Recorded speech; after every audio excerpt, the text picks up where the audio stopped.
ਅੱਖਰ ਅੱਖਰ ਮੋਤੀ ਬਣਦੇ ਮੋਤੀਆਂ ਤੋਂ ਫਿਰ ਮਾਲਾ।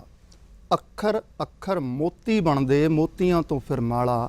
ਆਓ ਮੁੜ ਤੋਂ ਗੂੜਾ ਕਰੀਏ, ਪੱਕਾ ਕਰੀਏ, ਹੋਰ ਪਿਆਰਾ ਕਰੀਏ ਰਿਸ਼ਤਾ ਸਾਹਿਤਕ ਤੰਦਾਂ ਵਾਲਾ। ਸਤਿ ਸ਼੍ਰੀ ਅਕਾਲ, ਤੁਸੀਂ ਜੁੜ ਚੁੱਕੇ ਹੋ ਜਸ ਪੰਜਾਬੀ ਦੇ ਨਾਲ। ਜਸ ਪੰਜਾਬੀ ਦੇ ਪ੍ਰੋਗਰਾਮ ਸਾਹਿਤਕ ਤੰਦਾਂ ਵਿੱਚ ਤੁਹਾਡਾ ਬਹੁਤ ਸਵਾਗਤ ਹੈ। ਆਸ, ਉਮੀਦ ਤੇ ਨਾਲ ਅਰਦਾਸ ਸਾਡੀ ਸਾਰੀ ਟੀਮ ਵੱਲੋਂ ਕਿ ਤੁਸੀਂ ਜਿੱਥੇ ਵੀ ਵਸਦੇ ਹੋ ਆਪਣੇ ਪਰਿਵਾਰ ਦੇ ਵਿੱਚ ਖੁਸ਼ੀਆਂ ਦੇ ਨਾਲ ਹੋਵੋਗੇ, ਤੁਹਾਡੇ ਸੱਜਣ ਰੰਗਲੇ ਹੋਣਗੇ ਤੇ ਆਉਣ ਵਾਲਾ ਸਮਾਂ ਤੁਹਾਡਾ ਭਵਿੱਖ ਜਿਹੜਾ ਹੈ ਉਹ ਚੰਗਾ ਹੋਵੇ। ਵਰਤਮਾਨ ਤਾਂ ਚੰਗੇ ਦੀ ਆਸ ਤੇ ਕਾਮਨਾ ਦੁਆ ਕਰਦੇ ਹਾਂ। ਇਹ ਤੁਹਾਨੂੰ ਪਤਾ ਹੈ ਕਿ ਸਾਹਿਤਕ ਤੰਦਾਂ ਦਾ ਸਫ਼ਰ ਜਦੋਂ ਆਪਾਂ ਅੱਜ ਤੋਂ 3 ਸਾਲ ਪਹਿਲਾਂ ਸ਼ੁਰੂ ਕੀਤਾ ਸੀ, ਵਿੱਚ ਥੋੜ੍ਹਾ ਜਿਹਾ ਖੱਪਾ ਜ਼ਰੂਰ ਆਇਆ, ਪਰ ਹੁਣ ਦੁਬਾਰਾ ਤੋਂ ਲਗਾਤਾਰਤਾ ਇਸ ਸਫ਼ਰ ਦੀ ਬਣੀ ਹੈ। ਸਾਹਿਤਕ ਤੰਦਾਂ ਪ੍ਰੋਗਰਾਮ ਅਸੀਂ ਇੱਕ ਮਕਸਦ ਨਾਲ ਸ਼ੁਰੂ ਕੀਤਾ। ਉਹ ਮਕਸਦ ਇਹ ਸੀ ਕਿ ਜਿਸ ਤਰੀਕੇ ਦਾ ਸ਼ੋਰ ਸ਼ਰਾਬਾ, ਜਿਸ ਤਰੀਕੇ ਦਾ ਰੌਲਾ ਰੱਪਾ ਸਾਡੇ ਆਲੇ ਦੁਆਲੇ ਪਿਆ ਹੋਇਆ, ਉਹ ਸਾਰੇ ਰੌਲੇ ਰੱਪੇ ਦੇ ਵਿਚਾਲੇ ਆਪਾਂ ਕੁਝ ਸਕੂਨ ਦੇ ਉਹ ਪਲ ਲੱਭੀਏ। ਅਸੀਂ ਆਪਣੇ ਉਹ ਫਰਜ਼ ਨਿਰਧਾਰਤ ਕਰੀਏ, ਜਿੱਥੇ ਅਸੀਂ ਆਪਣੇ ਹੱਕ ਨਿਰਧਾਰਤ ਕਰ ਲੈਂਦੇ ਹਾਂ ਉੱਥੇ ਆਪਣੇ ਫਰਜ਼ ਨਿਰਧਾਰਤ ਕਰੀਏ, ਜਿਹੜੇ ਫਰਜ਼ ਸਾਡੀ ਬੋਲੀ, ਸਾਡੀ ਭਾਸ਼ਾ, ਸਾਡੀ ਲਿਪੀ ਪ੍ਰਤੀ ਨੇ। ਤੁਹਾਨੂੰ ਇਹ ਸ਼ਾਇਦ ਖਦਸ਼ੇ ਵਾਲੀ ਗੱਲ ਵੀ ਹੈ, ਪਰ ਬਹੁਤੇ ਜਿਹੜੇ ਸੱਜਣ ਸਾਡੇ ਕੋਲ ਆਉਂਦੇ ਨੇ ਉਹ ਕਹਿੰਦੇ ਕਿ ਨਹੀਂ, ਲਗਾਤਾਰ ਤਾਂ ਬਣੀ ਹੋਈ ਹੈ, ਖਦਸ਼ਾ ਤਾਂ ਸ਼ਾਇਦ ਹੈ। ਤੁਹਾਨੂੰ ਪਤਾ ਹੋਣਾ ਚਾਹੀਦਾ ਕਿ ਦੁਨੀਆ ਦੀ ਇੱਕ ਮਹਾਨ ਭਾਸ਼ਾ ਹੁੰਦੀ ਸੀ ਹਿਬਰੂ ਭਾਸ਼ਾ, ਜਿਹੜੀ ਅੱਜ ਗਾਇਬ ਹੋ ਚੁੱਕੀ ਹੈ ਦੁਨੀਆ ਦੇ ਪਟਲ ਦੇ ਉੱਤੋਂ।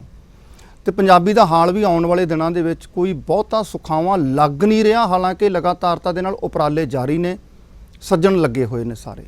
ਤੇ ਜਿਹੜੇ ਲੱਗੇ ਹੋਏ ਨੇ ਤਾਂ ਫਿਰ ਕਿਉਂ ਨਾ ਉਹਨਾਂ ਦੇ ਨਾਲ ਸਾਹਿਤ ਦੀ ਤੰਦ ਪਾਈ ਜਾਵੇ, ਤਾਂ ਜੋ ਦੇਖਿਆ ਜਾਵੇ ਕਿ ਲੋਕ ਕਿੰਨੀ ਸ਼ਿੱਦਤ ਨਾਲ ਬੋਲੀ ਨੂੰ, ਭਾਸ਼ਾ ਨੂੰ, ਲਿਪੀ ਨੂੰ ਬਚਾਉਣ ਦਾ ਯਤਨ ਕਰ ਰਹੇ ਨੇ। ਨਾ ਸਿਰਫ ਬਚਾਉਣ ਦਾ ਯਤਨ ਕਰ ਰਹੇ ਨੇ, ਬਲਕਿ ਉਸ ਦੇ ਵਿੱਚ ਆਪਣੇ ਵੱਲੋਂ ਜਿਹੜਾ ਯੋਗਦਾਨ ਹੋ ਸਕਦਾ ਉਹ ਯੋਗਦਾਨ ਪਾਉਣ ਦਾ ਯਤਨ ਕਰ ਰਹੇ ਨੇ।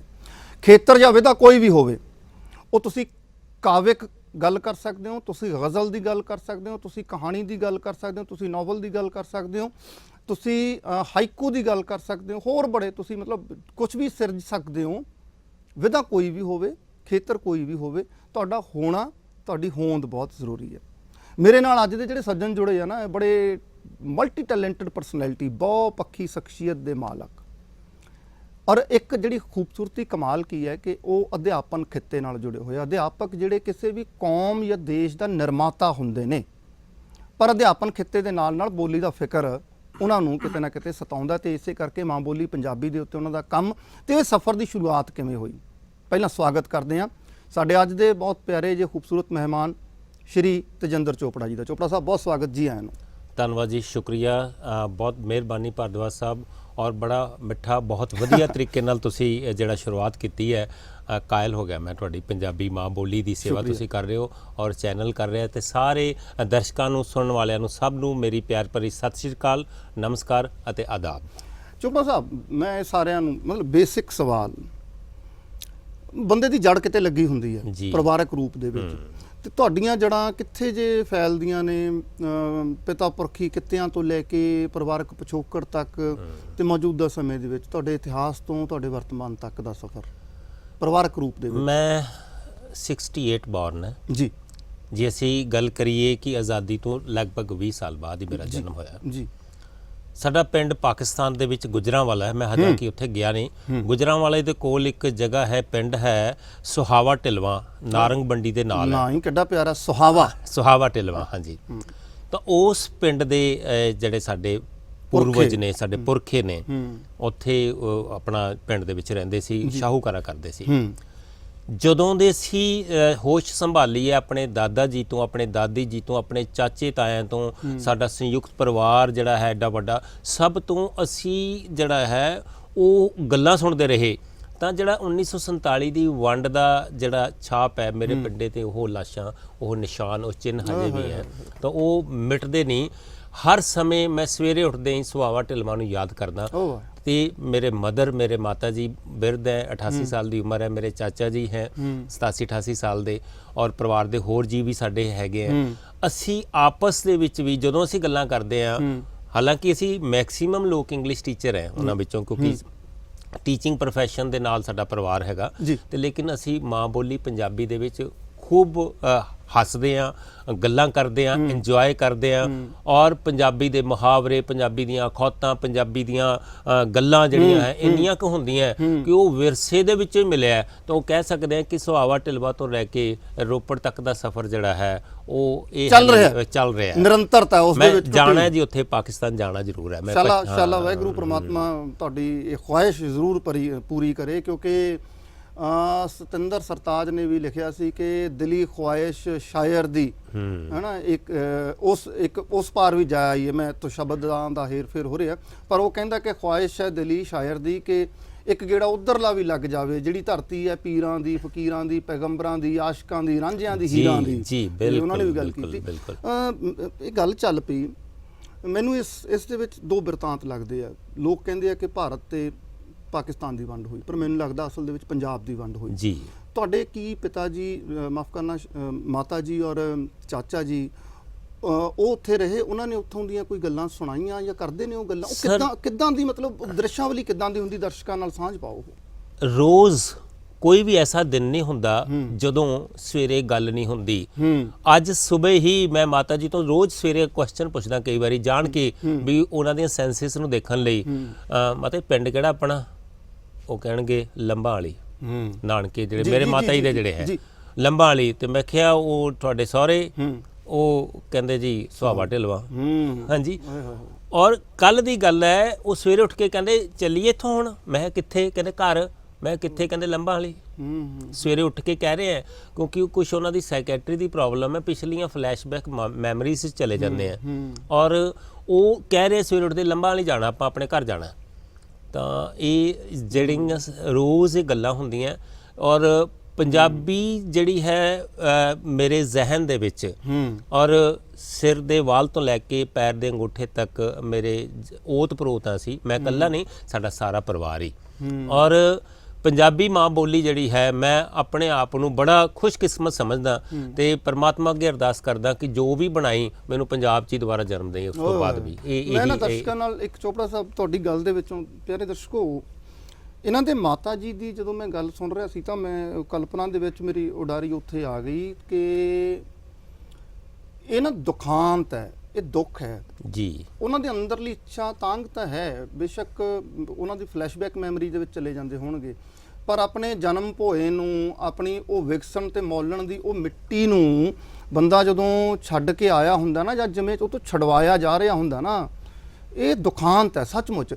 ਉਧਰਲੇ ਪੰਜਾਬ ਦੇ ਤਾਂਘਦੇ ਆ ਕਿ ਇੱਧਰ ਆ ਜਾਈਏ। ਹੁਣ ਤਾਂ ਕਿੰਨੀਆਂ ਵੀਡੀਓਜ਼ ਵੀ ਨਸ਼ਰ ਹੋ ਚੁੱਕੀਆਂ ਨੇ। ਉਧਰ ਸਾਡੇ ਸੱਜਣ ਪਾਕਿਸਤਾਨ ਦੇ ਵਿੱਚ ਕੰਮ ਕਰ ਰਹੇ ਆ, ਪੰਜਾਬੀ ਲਹਿਰ ਵਾਲੇ ਦੋਸਤ, ਜਿਨ੍ਹਾਂ ਨੇ ਇੱਧਰਲੇ ਜਿਹੜੇ ਰਹਿ ਗਏ ਉਧਰ ਉਹਨਾਂ ਨੂੰ ਮਿਲਾਉਣ ਦਾ ਯਤਨ ਕੀਤਾ, ਉਧਰਲੇ ਜਿਹੜੇ ਇੱਧਰ ਇਹਨਾਂ ਨੂੰ ਮਿਲਾਉਣ ਦਾ ਯਤਨ ਕੀਤਾ, ਤੇ ਇਦਾਂ ਦਾ ਹੀ ਕੰਮ ਇੱਕ ਤੇਜਿੰਦਰ ਚੋਪੜਾ ਜੀ ਹੋਰਾਂ ਨੇ ਵੀ ਸ਼ੁਰੂ ਕੀਤਾ। ਚੋਪੜਾ ਸਾਹਿਬ, ਇਦੋਂ ਪਹਿਲਾਂ ਕਿ ਵਕਤ ਨੇ ਬ੍ਰੇਕ ਦੇ ਸੂਚਨਾ ਦੇਵੇ, ਤੁਹਾਡੇ ਖਿੱਤੇ ਜਿਹੜੇ, ਮਤਲਬ ਕੰਮ ਕਰਨ ਦਾ ਕਿੱਤਾ ਜਿਹੜਾ ਹੈ ਉਹ ਅਧਿਆਪਨ ਹੈ ਤੁਹਾਡਾ ਸਾਰਾ, ਮਤਲਬ ਫੈਮਿਲੀ ਅਧਿਆਪਨ ਖਿੱਤੇ ਨਾਲ। ਤੇ ਤੁਸੀਂ ਜਦੋਂ ਆਪਾਂ ਆਫ ਦੀ ਕੈਮਰਾ ਗੱਲ ਕਰ ਰਹੇ ਸੀ, ਤੁਸੀਂ ਅੰਗਰੇਜ਼ੀ ਵਿਸ਼ੇ ਦੇ ਅਧਿਆਪਕ ਹੋ, ਤੇ ਅੰਗਰੇਜ਼ੀ ਵਿਸ਼ੇ ਦਾ ਅਧਿਆਪਕ ਦਾ, ਵੈਸੇ ਤਾਂ ਮੈਂ ਟੂ ਵੀ ਵੈਰੀ ਫਰੈਂਕ, ਜਿੰਨੇ ਕੁ ਅਸੀਂ ਅੰਗਰੇਜ਼ੀ ਵਾਲੇ ਅਧਿਆਪਕ ਦੇਖਿਆ, ਕੁਝ ਇੱਕ ਨੂੰ ਛੱਡ ਕੇ ਉਹ ਸਾਰੇ ਮਤਲਬ ਐਂ ਜਿਹੇ ਹੁੰਦੇ ਆ ਵੀ, ਹੈ ਨਾ, ਟਾਕ ਇਨ ਇੰਗਲਿਸ਼ ਮਤਲਬ ਐਂਡ ਐਵਰੀਥਿੰਗ। ਤੁਹਾਡਾ ਪੰਜਾਬੀ ਨਾਲ ਫਿਰ ਉਹ ਮੋਹ ਜਾਂ ਕਿਵੇਂ ਬਣਦਾ ਗਿਆ, ਔਰ ਪੰਜਾਬੀ ਦੇ ਵਿੱਚ ਰਚਨਾਕਾਰੀ ਤੇ ਫਿਰ ਆਪਾਂ ਅਗਲੇ ਬਾਅਦ 'ਚ ਗੱਲ ਆਉਂਦੇ, ਪੰਜਾਬੀ ਨਾਲ ਮੋਹ ਫਿਰ ਕਿਵੇਂ ਬਣਿਆ? ਅੰਗਰੇਜ਼ੀ ਖਿੱਤਾ, ਕਿਉਂਕਿ ਲਗਾਤਾਰ ਪੜ੍ਹਾ ਰਹੇ ਹੋ ਤੁਸੀਂ, ਤੁਹਾਡਾ ਕਿੱਤਾ ਤਾਂ ਅੰਗਰੇਜ਼ੀ ਹੈ। ਪਰਜੋਤ ਸਾਹਿਬ, ਮੈਂ ਇੱਕ ਗੱਲ ਮੰਨਦਾ ਕਿ ਜਿਹੜੀ ਲੈਂਗੁਏਜ ਹੈ, ਇਟਸ ਅ ਟੂਲ।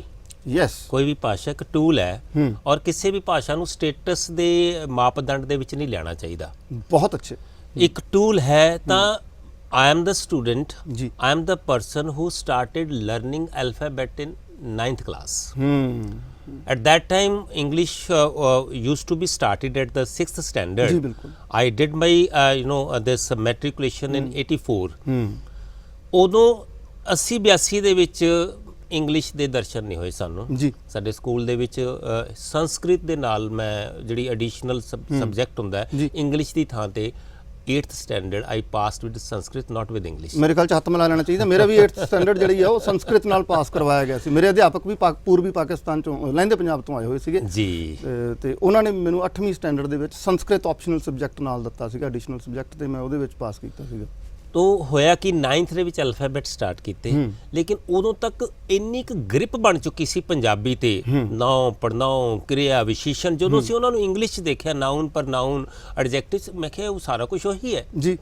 ਅੱਜ ਦੀ ਜਿਹੜੀ ਸਿਸਟਮ ਹੈ ਪੰਜਾਬ ਦੇ ਪਿੰਡਾਂ ਦਾ, ਸਭ ਤੋਂ ਵੱਡਾ ਨੁਕਸਾਨ ਭਾਸ਼ਾ ਦੇ ਵਿੱਚ ਕਿਸ ਤਰ੍ਹਾਂ ਹੋ ਰਿਹਾ ਹੈ ਕਿ ਜਿਹੜੇ ਇੰਗਲਿਸ਼ ਮੀਡੀਅਮ ਸਕੂਲਸ ਹੈਗੇ ਆ, ਉਹ ਕੀ ਪ੍ਰੋਬਲਮ ਕੀ ਹੋ ਰਹੀ ਉੱਥੇ ਕਿ ਬੱਚਿਆਂ ਨੂੰ ਨਾ ਤਾਂ ਪੰਜਾਬੀ ਆਉਂਦੀ ਹੈ, ਨਾ ਇੰਗਲਿਸ਼ ਆਉਂਦੀ ਹੈ, ਨਾ ਹਿੰਦੀ ਆਉਂਦੀ ਹੈ। ਮੈਂ ਤੁਹਾਨੂੰ ਨਾ ਇੱਥੇ 1 ਸੈਕਿੰਡ ਲਈ ਇਸੇ ਗੱਲ ਨੂੰ ਰੋਕਾਂਗਾ। ਪਿਆਰੇ ਦਰਸ਼ਕੋ, ਤੁਹਾਨੂੰ ਚੰਗੀ ਤਰੀਕੇ ਨਾਲ ਯਾਦ ਆਏਗਾ, ਇਹੀ ਗੱਲ ਮੈਂ ਪਿਛਲੇ ਪ੍ਰੋਗਰਾਮ ਦੀ ਸ਼ੁਰੂਆਤ ਵਿੱਚ ਕੀਤੀ ਸੀ। ਅਸੀਂ ਪੰਜਾਬੀ ਦੇ ਰਹੇ ਨਹੀਂ, ਅੰਗਰੇਜ਼ੀ ਸਾਨੂੰ ਧੱਕੇ ਨਾਲ ਸਿੱਖਣੀ ਪੈ ਰਹੀ ਹੈ ਕਿਉਂਕਿ ਸਟੈਂਡਰਡ ਆਫ ਲਿਵਿੰਗ ਸਾਨੂੰ ਉਸ ਤਰੀਕੇ ਦਾ ਬਣਾਉਣਾ ਪੈ ਰਿਹਾ। ਹਿੰਦੀ ਅਸੀਂ ਦੇਖੋ ਦੇਖੀ ਬੋਲਦੇ ਹਾਂ ਕਿਉਂਕਿ ਮੈਟਰੋ ਸਿਟੀਜ਼ ਵੱਲ ਨੂੰ ਧੱਕੇ ਜਾ ਰਹੇ ਹਾਂ। ਤਾਂ ਨਾ ਅਸੀਂ ਅੰਗਰੇਜ਼ੀ ਦੇ ਹੋਏ ਨਾ ਹਿੰਦੀ ਦੇ ਹੋਏ, ਆਪਣੇ ਵਾਲੀ ਤਾਂ ਅਸੀਂ ਮਤਲਬ ਕੋਲੀ 'ਚ ਪਾ ਕੇ ਪੌੜੀਆਂ ਤੇ ਬੈਠ ਕੇ ਚੋਲ ਖਾਣ ਜੋਗੇ ਰਹਿ ਗਏ ਹਾਂ। ਅਸੀਂ ਸਾਡੀ ਪ੍ਰੋਨਾਊਂਸੀਏਸ਼ਨ ਇੱਥੇ ਪਹੁੰਚ ਗਈ, ਸਾਡਾ ਉਚਾਰਨ ਇੱਥੇ ਪਹੁੰਚ ਗਿਆ। ਵੇਲਾ ਇੱਕ ਬ੍ਰੇਕ ਦਾ, ਮਿਲਦੇ ਹਾਂ ਬ੍ਰੇਕ ਦੇ ਅਗਲੇਰੇ ਪਾਰ।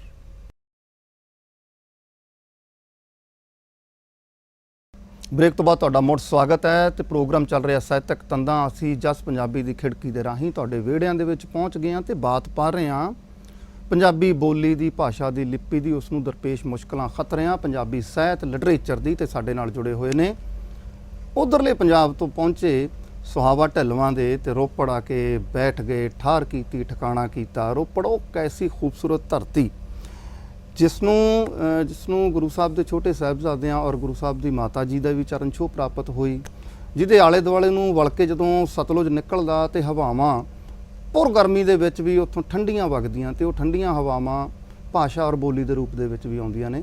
ਤੇ ਤੇਜਿੰਦਰ ਚੋਪੜਾ ਜੀ ਆਪਣੇ ਨਾਲ ਫਿਰ ਤੋਂ ਜੁੜੇ, ਮੁੜ ਸਵਾਗਤ ਹੈ ਜੀ ਤੁਹਾਡਾ। ਸ਼ੁਕਰੀਆ ਜੀ, ਸ਼ੁਕਰੀਆ। ਆਪਾਂ ਉਹ ਮੁਸ਼ਕਲ ਦੀ ਗੱਲ ਕਰ ਰਹੇ ਸੀਗੇ, ਭਾਸ਼ਾ ਦੇ ਵਿੱਚ ਆ ਰਹੇ ਵਿਗਾੜ ਦੀ, ਬੋਲੀ ਜਾਂ ਲਿਪੀ ਦੇ ਵਿੱਚ ਆ ਰਹੇ ਵਿਗਾੜ ਦੀ, ਔਰ ਸਾਡੇ ਮਾਪਿਆਂ ਦਾ, ਈਵਨ ਦੋ ਸਾਡੇ ਬੱਚਿਆਂ ਦਾ ਇਹ ਸਮਝ ਲੈਣਾ ਹੁਣ ਕਿ ਪੰਜਾਬੀ ਜਾਂ ਅਦਾਰਿਆਂ ਦਾ ਵੀ, ਬਹੁਤ ਸਾਰੇ ਇੰਸਟੀਟਿਊਸ਼ਨਸ ਮੈਂ ਨਾਮ ਵੀ ਲੈ ਸਕਦਾ, ਖੈਰ ਉਹ ਜਿਹੜੇ ਕਹਿੰਦੇ ਕਿ ਪੰਜਾਬੀ ਬੋਲਣੀ ਰਿਸਟ੍ਰਿਕਸ਼ਨ ਹੈ, ਮਤਲਬ ਉੱਥੇ ਤੁਹਾਨੂੰ ਜੁਰਮਾਨਾ ਲੱਗਦਾ, ਇਹ ਅਸੀਂ ਇੱਥੇ ਤੱਕ ਕਿਵੇਂ ਪਹੁੰਚ ਗਏ ਸਰ? ਬਤੌਰ ਟੀਚਰ ਤੁਹਾਡੀ ਕੀ ਬਿਆਨੀ ਹੈ?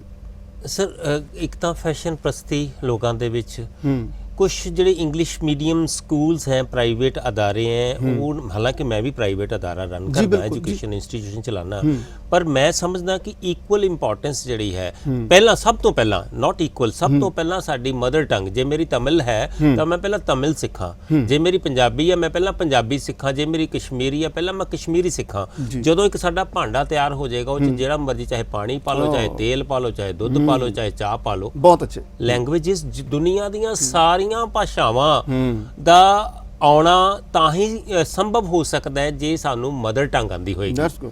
ਤਾਂ ਸਾਡੇ ਗਿਆਨੀ ਭਰਪੂਰ ਸਿੰਘ ਜੀ ਹੁੰਦੇ ਸੀ, ਜਦੋਂ ਮੈਂ 84 'ਚ ਮੈਟ੍ਰਿਕ ਕੀਤੀ ਹੈ, ਉਹ ਸਾਨੂੰ ਬਹੁਤ ਸਿਆਰੀ ਬਿਆਰੀ ਕਿਸ ਤਰ੍ਹਾਂ ਵਰਡ ਚੱਕਣਾ, ਕਿੱਥੇ ਰੱਖਣਾ, ਸਿਆਰੀ ਕੀ ਹੈ, ਬਿਆਰੀ ਕੀ ਹੈ, ਔਂਕੜ ਦੁਲੈਂਕੜ, ਲਿਖਣ ਦਾ ਸਟਾਈਲ, ਫੱਟੀਆਂ ਤੇ ਅਸੀਂ ਲਿਖਦੇ ਰਹੇ ਹਾਂ, ਦੁਆਤਾਂ ਨਾਲ ਲਿਖਦੇ ਰਹੇ ਹਾਂ, ਤਾਂ ਉਹ ਸਾਡਾ ਪੰਜਾਬੀ ਦਾ ਬੇਸ ਅੱਛਾ ਬਣ ਗਿਆ।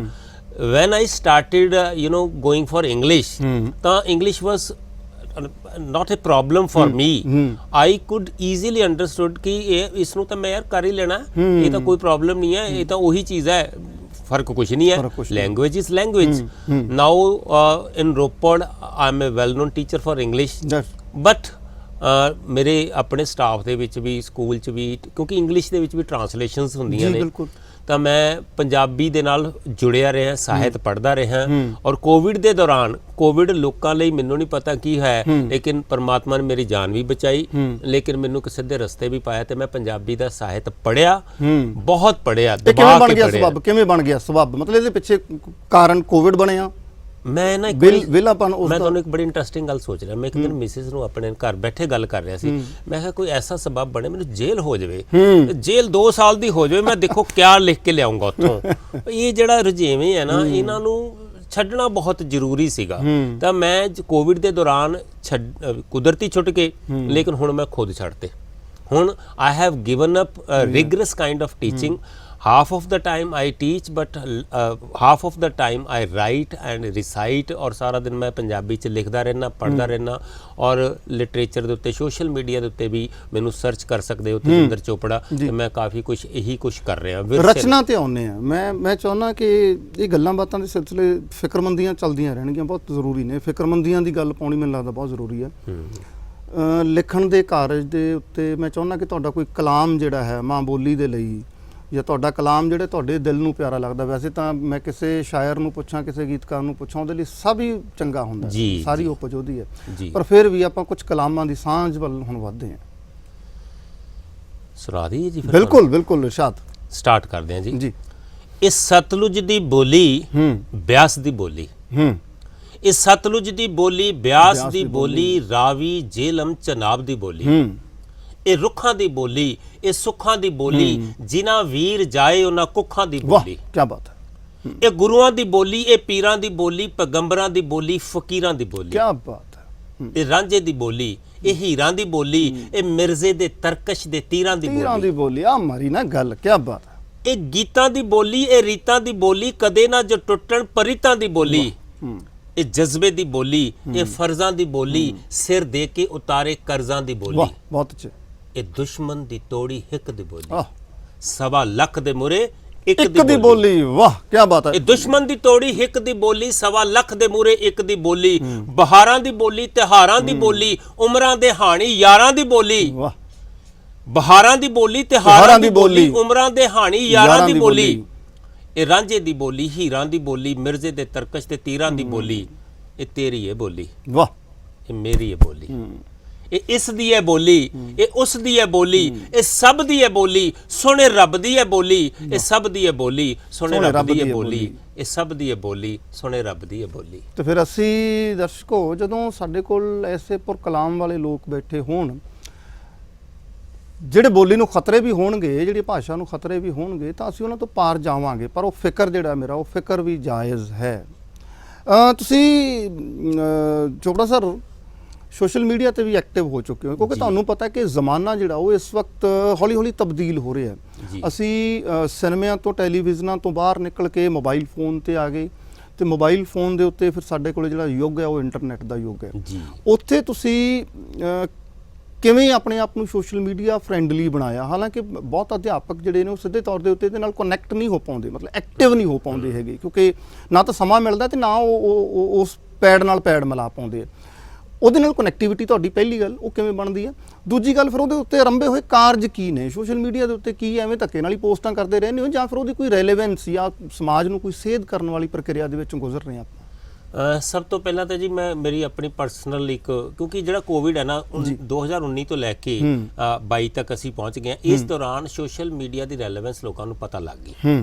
ਬਹੁਤ ਬੱਚੇ ਵੀ ਯੂਜ਼ ਕਰ ਰਹੇ ਹਨ, ਵੱਡੇ ਵੀ ਯੂਜ਼ ਕਰ ਰਹੇ ਹਨ, ਬਜ਼ੁਰਗ ਵੀ ਯੂਜ਼ ਕਰ ਰਹੇ ਹਨ, ਔਰ ਜ਼ਰੂਰੀ ਹੋ ਗਿਆ। ਵਰਕ ਫਰੋਮ ਹੋਮ ਵੀ ਚੱਲ ਰਿਹਾ, ਤੇ ਮੇਰੇ ਕੋਲ ਵਰਕ ਫਰੋਮ ਹੋਮ ਦਾ ਇਹੀ ਆਈਡੀਆ ਸੀਗਾ ਕਿ ਮੈਂ ਕੁਝ ਲਿਖਾਂ ਤੇ ਕੁਝ ਪੜ੍ਹਾਂ। ਮੈਂ ਆਪਣੀ ਪਰਸਨਲ ਆਈਡੀ ਤੇ ਚਲਾਉਂਦਾ ਸੀ, ਤੇਜਿੰਦਰ ਚੋਪੜਾ ਦੇ ਨਾਲ। ਉਸ ਤੋਂ ਬਾਅਦ ਫੇਸਬੁੱਕ ਤੇ ਚਲਾਉਂਦਾ ਸੀ। ਫਿਰ ਅਸੀਂ ਇੱਕ ਪੇਜ ਬਣਾਇਆ, ਇੱਕ ਛੋਟਾ ਜਿਹਾ, ਬੱਲੇ ਬੱਲੇ ਫਿਲਮਸ ਐਂਡ ਰਿਕਾਰਡਸ ਕਰਕੇ। ਮੇਰੇ ਛੋਟੇ ਬ੍ਰਦਰ ਨੇ ਰਾਜੇਸ਼ ਚੋਪੜਾ, ਉਹ ਵੀ ਰਾਈਟਰ ਹੈ, ਉਹਨਾਂ ਨੂੰ ਵੀ ਤੁਹਾਡੇ ਸਾਹਮਣੇ ਲਿਆਵਾਂਗੇ ਕਦੀ। ਤੇ ਉਹ ਲਿਖਦੇ ਸੀ ਪਹਿਲਾਂ, ਉਹਨਾਂ ਨੂੰ ਦੇਖ ਕੇ ਮੈਨੂੰ ਚੇਟਕ ਲੱਗੀ, ਇੱਕ ਛੋਟਾ ਜਿਹਾ ਇੱਕ ਪਲੇਟਫਾਰਮ ਜਿਹਾ ਬਣਾਇਆ, ਔਰ ਅਸੀਂ ਵਲੌਗਿੰਗ ਸ਼ੁਰੂ ਕਰ ਦਿੱਤੀ। ਔਰ ਵਲੌਗਿੰਗ ਦੇ ਵਿੱਚ ਕਲਚਰ, ਸਾਹਿਤ, ਹੈਰੀਟੇਜ ਦੀਆਂ ਅਸੀਂ ਗੱਲਾਂ ਕਰਦੇ ਹਾਂ। ਸਿਰਫ ਉਸ ਤਰ੍ਹਾਂ ਦੀ ਵਲੌਗਿੰਗ ਨਹੀਂ ਹੈ ਕਿ ਜਸਟ ਜਿਹਦੇ 'ਚ ਕੋਈ ਮੈਸੇਜ ਨਾ ਹੋਵੇ। ਮੇਰੀ ਹਰੇਕ ਪੋਸਟ ਦੇ ਵਿੱਚ ਵਿਰਸੇ ਤੇ ਸਾਹਿਤ ਦੀ ਗੱਲ ਹੁੰਦੀ ਹੈ, ਤੇ ਇਹ ਅਸੀਂ ਉਹ ਬੱਲੇ ਬੱਲੇ ਫਿਲਮਸ ਐਂਡ ਰਿਕਾਰਡਸ ਦੇ ਪਲੇਟਫਾਰਮ ਤੋਂ ਅਸੀਂ YouTube ਤੇ ਵੀ ਅਸੀਂ, ਤੇ ਨਾਲ ਹੀ ਅਸੀਂ ਜਿਹੜਾ ਹੈ ਫੇਸਬੁੱਕ ਪੇਜ ਤੇ ਵੀ ਹੈ। ਤਾਂ ਉੱਥੋਂ ਅਸੀਂ ਸਫ਼ਰ ਸ਼ੁਰੂ ਕੀਤਾ। ਮਾਸ਼ਾਅੱਲਾ ਅੱਜ ਤੁਹਾਡੇ ਕੋਲ ਬੈਠੇ ਆ। ਨਾ ਤੇ ਉਹਦੇ ਵਿੱਚੋਂ ਫਿਰ ਆਪਾਂ ਚੀਜ਼ਾਂ ਨੂੰ ਮਤਲਬ ਲੱਭਦੇ ਕਿਵੇਂ ਆ ਚੀਜ਼ਾਂ, ਕਿ ਸੱਭਿਆਚਾਰ ਦੀ ਕਿਹੜੀ ਵੰਨਗੀ ਲੱਭੀ ਜਾਣੀ ਚਾਹੀਦੀ ਆ, ਜਾਂ ਰੋਪੜ ਦੀ ਹਿਸਟਰੀ ਦੇ ਬਾਰੇ ਉਹ ਚੀਜ਼ਾਂ ਦੀ ਫਿਰ ਖੋਜ ਕਾਰਜ ਕਿਵੇਂ ਹੁੰਦਾ ਸਰ? ਸਰ ਉਹ ਗੱਲ ਇਹ ਹੈ ਕਿ ਸਾਡੇ ਆਲੇ ਦੁਆਲੇ ਇਹ ਸਾਰਾ ਕੁਝ ਮੇਰੇ ਮੁਤਾਬਿਕ ਸਾਨੂੰ ਬਹੁਤ ਵੱਡੇ ਵੱਡੇ ਹੀਰੋਜ਼ ਪਿੱਛੇ ਭੱਜਣ ਦੀ ਲੋੜ ਨਹੀਂ ਹੈ। ਵੱਡੇ ਫਿਲਮ ਸਟਾਰ, ਵੱਡੇ ਕ੍ਰਿਕਟਰਸ ਜਾਂ ਬਹੁਤ ਵੱਡੇ ਲੋਕਾਂ ਪਿੱਛੇ ਜਾਣ ਦੀ ਲੋੜ ਨਹੀਂ ਹੈ। ਪੋਲੀਟੀਸ਼ੀਅਨ, ਸਾਡੇ ਅਸਲੀ ਹੀਰੋ ਤਾਂ ਸਾਡੇ ਆਲੇ ਦੁਆਲੇ ਘੁੰਮਦੇ ਆ। ਮੈਂ ਇੱਕ ਲੱਡੂ ਵੇਚਣ ਵਾਲੇ ਨਾਲ ਗੱਲ ਕਰਦਾ, ਇੱਕ ਮੋਚੀ ਨਾਲ ਗੱਲ ਕਰਦਾ। ਮੇਰੇ ਪਾਤਰ ਹੈ ਉਹ ਜਿਹੜੇ ਅੱਜ ਦੀ ਫਿਲਮ ਇੰਡਸਟਰੀ ਦੇ ਵਿੱਚ ਇੱਕ ਬੜੀ ਵਿਡੰਬਨਾ ਹੈ ਕਿ ਇਹ ਪਾਤਰ ਖਤਮ ਹੋ ਗਏ। ਬਹੁਤ ਅੱਛੇ। ਕਿਸੇ ਟਾਈਮ ਇਹ ਪਾਤਰ ਹੁੰਦੇ ਸੀਗੇ, ਹੁਣ ਘੁਮਿਆਰ ਕਿਸੇ ਫਿਲਮ ਦਾ ਪਾਤਰ ਨਹੀਂ, ਉਸ ਨੂੰ ਲੈ ਕੇ ਮੂਵੀ ਵੀ ਨਹੀਂ ਬਣਦੀ। ਮੇਰੇ ਸਾਰੀ ਵਲੌਗਿੰਗ ਦੇ ਵਿੱਚ ਬੱਲੇ ਬੱਲੇ ਫਿਲਮਸ ਐਂਡ ਰਿਕਾਰਡਸ ਤੇ ਤੁਹਾਨੂੰ ਇਹੀ ਚੀਜ਼ਾਂ ਮਿਲਣਗੀਆਂ YouTube ਤੇ, ਜਿਸ ਅਸੀਂ ਕੁਮਾਰਾਂ ਦੇ ਨਾਲ ਗੱਲ ਕਰ ਰਹੇ ਹਾਂ, ਅਸੀਂ ਮੋਚੀ ਨਾਲ ਗੱਲ ਕਰ ਰਹੇ ਹਾਂ, ਅਸੀਂ ਨਾਈ ਨਾਲ ਗੱਲ ਕਰ ਰਹੇ ਹਾਂ। ਇੱਕ ਬਹੁਤ ਮਸ਼ਹੂਰ ਨਾਈ ਹੈ ਸਾਡੇ ਸ਼੍ਰੀ ਓਮਾ ਜੀ, ਅਸੀਂ ਉਹਨਾਂ ਨੂੰ ਇੰਟਰਵਿਊ ਕੀਤਾ, ਦੁਨੀਆ ਨੇ ਦੇਖੀ ਉਸ ਇੰਟਰਵਿਊ, ਸਾਡਾ ਵਲੌਗ ਹੀ ਉੱਥੋਂ ਪਪੂਲਰ ਹੋਇਆ। ਓਮ ਪ੍ਰਕਾਸ਼ ਪੱਟੀ, ਓਮਾ ਨਾਈ ਕਹਿੰਦੇ ਉਹਨਾਂ ਨੂੰ, ਜ਼ਿੰਦਗੀ ਦੇ ਅਸਲ ਨਾਇਕ ਨੇ ਜਿਹੜੇ, ਉਹਨਾਂ ਨੂੰ ਹੀ ਫੜਦੇ ਆ ਸੀ। ਮੈਂ ਉਹਨਾਂ ਕੋਲ ਹੀ ਜਾਣਾ। ਕੱਲ ਵੀ ਇੱਕ ਵਲੌਗ ਇਸ ਤਰ੍ਹਾਂ ਹੀ ਛੋਟਾ ਜਿਹਾ ਬਣਾਇਆ ਕਿ ਜਿਹੜੇ ਦਾਤੀਆਂ ਬਣਾਉਂਦੇ ਨੇ, ਰੰਬੇ ਬਣਾਉਂਦੇ ਨੇ, ਜਾਂ ਜਿਹੜਾ ਹੈ ਕਈਆਂ ਬਣਾਉਂਦੇ ਨੇ, ਬਰਛੇ ਬਣਾਉਂਦੇ ਨੇ, ਮੈਂ ਉਹਨਾਂ ਦੀ ਦੁਕਾਨ ਤੇ ਗਿਆ। ਉਹ ਕਹਿੰਦੇ ਤੁਸੀਂ ਮੇਰੇ ਕੋਲ ਕੀ ਕਰਨ ਆਏ ਹੋ? ਮੈਂ ਕਿਹਾ ਤੁਸੀਂ ਵਿਰਸਾ ਸੰਭਾਲ ਕੇ ਬੈਠੇ ਹੋ, ਇਸ ਕਰਕੇ ਆਏ ਤੁਹਾਡੇ ਕੋਲ। ਤੁਹਾਡਾ ਜਿਹੜਾ ਦੁਕਾਨ ਦੇ ਵਿੱਚ ਸਾਰਾ ਸਮਾਨ ਪਿਆ, ਤੁਹਾਡੀ ਪੱਠੀ ਜਿਹੜੀ ਚੱਲਦੀ ਹੈ, ਤੁਸੀਂ ਹਥੌੜਾ ਮਾਰ ਰਹੇ ਹੋ, ਤੁਹਾਡਾ ਸਮਾਨ ਲਾਲ ਹੋਇਆ ਹੋਇਆ ਹੈ, ਔਰ ਤੁਹਾਡੇ ਦੋ ਵਰਕਰ ਇੱਕ ਹਥੌੜਾ ਮਾਰ ਰਿਹਾ, ਇੱਕ ਉਸ ਨੂੰ ਪਕੜ ਕੇ ਬੈਠਾ। ਇਹ ਵਿਰਸਾ ਹੀ ਹੈ ਸਾਡਾ, ਨੋ ਡਾਊਟ। ਤੇ ਇਹ ਜਿਹੜਾ ਵਿਰਸੇ ਨੂੰ ਅਸੀਂ ਜਿਹੜੇ ਅਸੀਂ ਕਹਿੰਦੇ ਆਬਜੈਕਟਸ ਦੇ ਰੂਪ ਦੇ ਵਿੱਚ ਇਹੀ ਸਾਰਾ ਕੁਝ ਹੈ। ਮੇਰੇ ਪਾਤਰ ਸਰ ਇਹੀ ਹੈ। ਇਸ ਤਰ੍ਹਾਂ ਦੀ ਮੈਂ ਵਲੌਗਿੰਗ ਕਰਦਾ, ਕਈ ਵਾਰੀ ਦਿਮਾਗ 'ਚ ਆਉਂਦਾ ਕਿ ਇਸ ਨੂੰ ਲੋਕ ਪਸੰਦ ਕਰਨਗੇ ਜਾਂ ਨਹੀਂ ਕਰਨਗੇ, ਪਰ ਮੈਂ ਦੇਖਿਆ ਕਿ ਅੱਛੀਆਂ ਚੀਜ਼ਾਂ ਨੂੰ ਬੇਸ਼ੱਕ ਘੱਟ ਪਸੰਦ ਕਰਨ, ਅਲਟੀਮੇਟਲੀ ਜਿਹੜਾ ਇੰਨੀ ਕੰਟਰੀਬਿਊਸ਼ਨ ਹੋਏਗੀ ਕਿ ਮੇਰਾ ਜਦੋਂ ਲਾਸਟ ਬਰਥਡੇ ਹੋਏਗਾ ਮੈਂ ਸੈਟੀਸਫਾਈਡ ਹੋਊਂਗਾ ਕਿ ਮੈਂ ਕਲਚਰ ਦੇ ਲਈ ਕੋਈ ਵੀਡੀਓਜ਼, ਕੁਝ ਵਲੌਗਿੰਗ ਕਰਕੇ ਗਿਆ, ਜਿਹੜੇ ਆਉਣ ਵਾਲੇ ਲੋਕ ਜਿਹੜੇ ਹੈ ਉਸ ਨੂੰ ਦੇਖ ਸਕਣਗੇ। ਉਹਦੀ ਲਾਇਬ੍ਰੇਰੀ ਤਿਆਰ ਕਰ ਰਹੇ ਹੋ ਤੁਸੀਂ? ਬਿਲਕੁਲ ਬਿਲਕੁਲ, ਉਹ ਇੱਕ ਲਾਇਬ੍ਰੇਰੀ, ਉਹਦੇ ਵਿੱਚ ਸਾਡੇ ਜਿਹੜੇ ਸਬਸਕ੍ਰਾਈਬਰਸ ਨੇ, ਬੱਚੇ ਵੀ ਨੇ, ਜਵਾਨ ਵੀ ਨੇ, ਬਜ਼ੁਰਗ ਵੀ ਨੇ, ਅਤੇ ਇਹ ਪਾਤਰ ਜਿਨ੍ਹਾਂ ਨੂੰ ਕਿਸੇ ਨੇ ਇੰਟਰਵਿਊ ਨਹੀਂ ਸੀ ਕਰਨਾ, ਕਿਸੇ ਚੈਨਲਸ ਨੇ ਨਹੀਂ ਸੀ ਕਰਨਾ, ਔਰ ਤੁਹਾਡੇ ਵਰਗੀ ਸੋਚ ਦੇ ਜੇਕਰ ਸਾਰੇ ਚੈਨਲਸ ਬਣਨ, ਅਸੀਂ ਜਿਵੇਂ ਕਰ ਰਹੇ ਹਾਂ, ਤੇ ਬਹੁਤ ਕੁਝ ਹੋ ਸਕਦਾ। ਇਹਨਾਂ ਪਾਤਰਾਂ ਨੂੰ ਮੌਕਾ ਮਿਲਿਆ ਆਪਣੀ ਗੱਲ ਕਹਿਣ ਦਾ, ਆਪਣੀ ਗੱਲ ਰੱਖਣ ਦਾ, ਆਪਣਾ ਹੁਨਰ ਦਿਖਾਉਣ ਦਾ। ਜੋ ਮੋਚੀ ਗੰਢਦਾ ਨਾ ਜੁੱਤੀ, ਮੈਂ ਆਪਣੀ ਜੁੱਤੀ ਆਪ ਨਹੀਂ ਗੰਢ ਸਕਦਾ। ਕਮਾਲ ਹੋ ਸਕਦੀ ਹੈ। ਬਿਲਕੁਲ ਸਰ, ਮੈਨੂੰ ਰੋਕਣਾ ਪਏਗਾ। ਕਿਆ ਖੂਬਸੂਰਤ ਗੱਲ ਚੱਲ ਰਹੀ ਸੀ। ਜ਼ਿੰਦਗੀ ਦੇ ਉਹ ਅਣਗੌਲੇ ਪਾਤਰ, ਉਹ ਅਣਗੌਲੇ ਨਾਇਕ ਜਿਹੜੇ ਕਿਸੇ ਵਕਤ, ਜਦੋਂ ਤੁਸੀਂ ਬਿਮਲ ਕੁਮਾਰ ਹੋਰਾਂ ਦੀਆਂ, ਬਿਮਲ ਰਾਏ ਦੀਆਂ ਫਿਲਮਾਂ ਦੇਖਦੇ ਹੋ ਜਾਂ ਸਾਨੀ ਸਾਹਿਬ ਹੋਰਾਂ ਦੀਆਂ ਫਿਲਮਾਂ ਦੇਖਦੇ ਹੋ, ਉਹ ਪਾਤਰ ਉਹ ਜੀਵੰਤ ਪਾਤਰ ਰਹੇ ਨੇ। ਬਲਰਾਜ ਸਾਨੀ ਨੇ ਕਲਕੱਤੇ ਜਾ ਕੇ ਰਿਕਸ਼ਾ ਚਲਾਉਣਾ ਸਿੱਖਿਆ ਸੀਗਾ ਜਦੋਂ 2 ਬੀਘਾ ਜ਼ਮੀਨ ਫਿਲਮ ਦੀ ਗੱਲ ਆਈ ਸੀਗੀ। ਉਹ ਨਾਇਕ ਸਾਡੇ ਗਾਇਬ ਹੋ ਗਏ, ਜਿਹੜੇ ਮਿੱਟੀ ਦੇ ਅਸਲ ਨਾਇਕ ਨੇ। ਜੇ ਸਾਰੇ ਹੀ ਡਾਕਟਰ ਬਣਨਗੇ ਤਾਂ ਫਿਰ ਤੁਹਾਡਾ ਕੋਬਲਰ, ਤੁਹਾਡਾ ਜੁੱਤੀ ਬਣਾਉਣ ਵਾਲਾ ਕੌਣ ਬਣੇਗਾ? ਸਵਾਲ ਤੇ ਗੌਰ ਕਰਿਓ। ਸਾਹਿਤਕ ਤੰਦਾਂ ਦਾ ਸਫ਼ਰ ਜਾਰੀ ਰਹੇਗਾ। ਫਿਲਹਾਲ ਵਕਤ ਇੱਕ ਛੋਟੇ ਬ੍ਰੇਕ ਦਾ। ਮਿਲਦੇ हैं ब्रेक ਦੇ अगले पार। मैं तो अकेला ही चला था जानबे मंजिल, लोग मिलते गए और कारवां बनता गया। ये जिंदगी की सच्चाई है। ਤੁਹਾਨੂੰ ਪਹਿਲੇ ਸ਼ੁਰੂਆਤੀ ਕਦਮ ਪੱਟਣ ਦੀ ਜ਼ਰੂਰਤ ਹੁੰਦੀ ਹੈ। ਔਰ ਕੁਝ ਦਿਨ ਪਹਿਲਾਂ ਮੇਰੇ ਮਿੱਤਰ ਜਿਹੜੇ ਨੇ ਉਹ ਸਾਈਕਲਿੰਗ ਦੇ ਉੱਤੇ ਗਏ ਹੋਏ ਨੇ। ਕੁਝ ਦਿਨ ਪਹਿਲਾਂ ਉਹ ਲਦਾਖ ਗਏ ਹੋਏ ਸੀਗੇ, ਅੱਜ ਕੱਲ੍ਹ ਉਹ ਨਾਰਥ ਈਸਟ ਗਏ ਹੋਏ ਨੇ, 7 ਸਿਸਟਰ 7 ਸਟੇਟਸ, ਉੱਥੇ ਗਏ ਹੋਏ ਨੇ ਸਾਈਕਲਾਂ ਦੇ ਉੱਤੇ ਹੀ।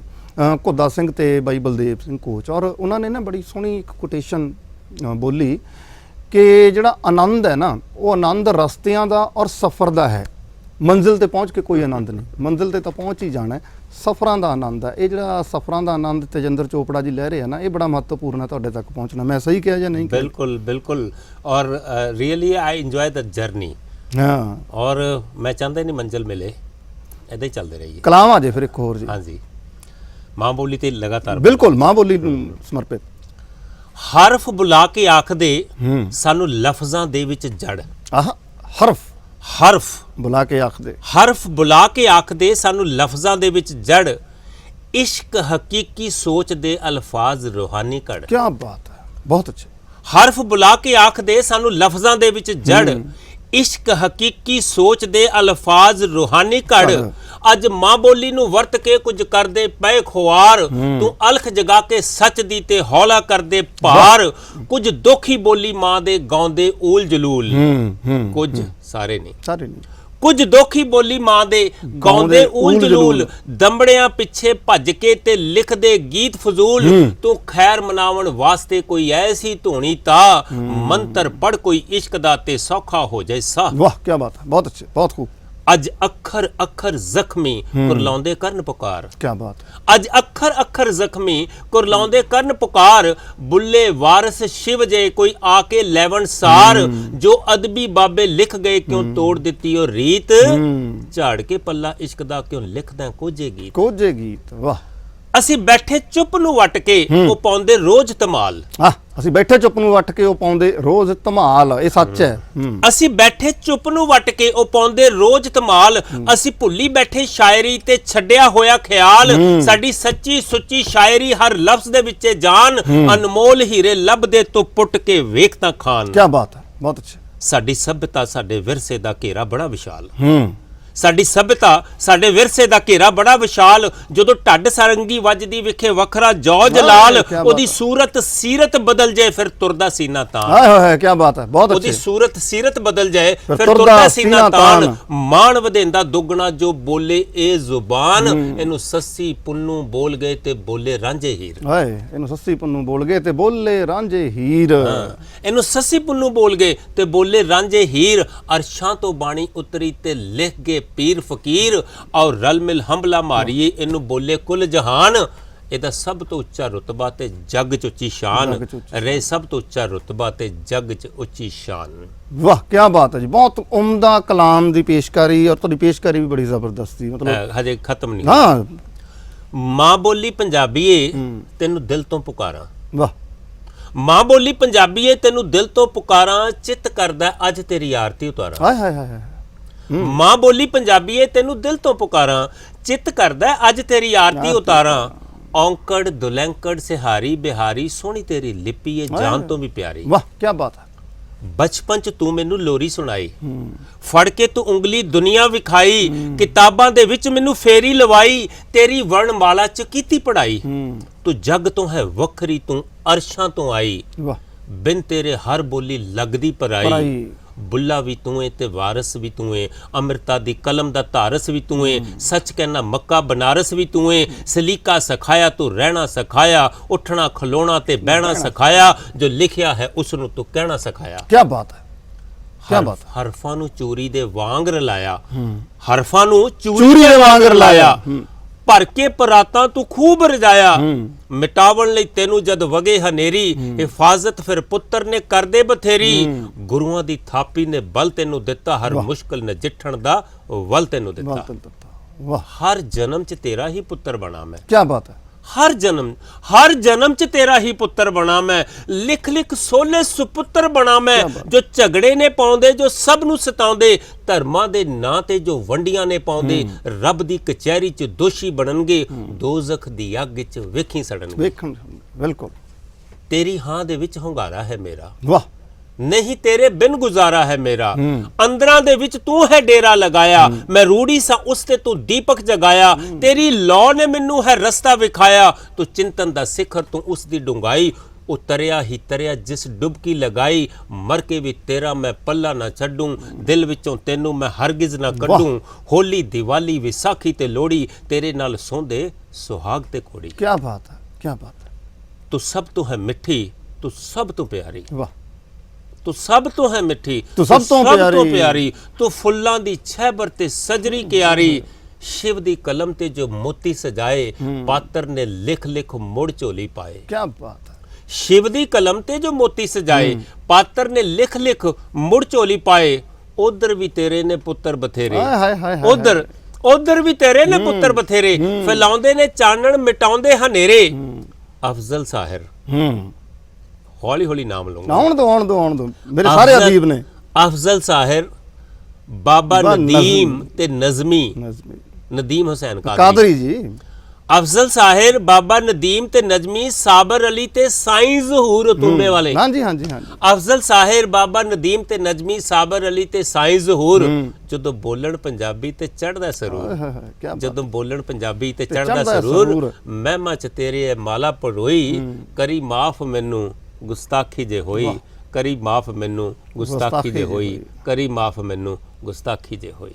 ਇਹ ਗੁਸਤਾਖੀਆਂ ਵੈਸੇ ਬੋਲੀ ਕਰਾਉਂਦੀ ਰਹੇ, ਵਾਹਿਗੁਰੂ ਕਰਾਉਂਦਾ ਰਹੇ। ਇਹ ਗੁਸਤਾਖੀਆਂ, ਇਹ ਲਿਖਣ ਦੀਆਂ ਗੁਸਤਾਖੀਆਂ, ਇਹ ਕਲਾਮ ਦੀ ਆਮਦ ਦੀਆਂ ਗੁਸਤਾਖੀਆਂ। ਕਿਉਂਕਿ ਮੈਨੂੰ ਲੱਗਦਾ ਹੈ ਕਿ ਮੇਰਾ ਨਿੱਜੀ ਜਿਹੜਾ ਵਿਚਾਰ ਹੈ ਕਿ ਆਪਾਂ ਬ੍ਰਹਿਮੰਡ ਜਾਂ ਕੁਦਰਤ ਤੋਂ ਵੱਡੇ ਕਦੇ ਨਹੀਂ ਹੋ ਸਕਦੇ। ਕੁਦਰਤ ਦੀ ਹੀ ਦੇਣ ਹੈ ਜਿਹੜੀ ਸਾਡੇ ਅੰਦਰ ਇਹ ਚੀਜ਼ਾਂ ਭਰਦੀ ਹੈ ਤੇ ਉਹ ਸਾਤੋਂ ਫਿਰ ਬਾਹਰ ਕਢਵਾ ਲੈਂਦੀ ਹੈ।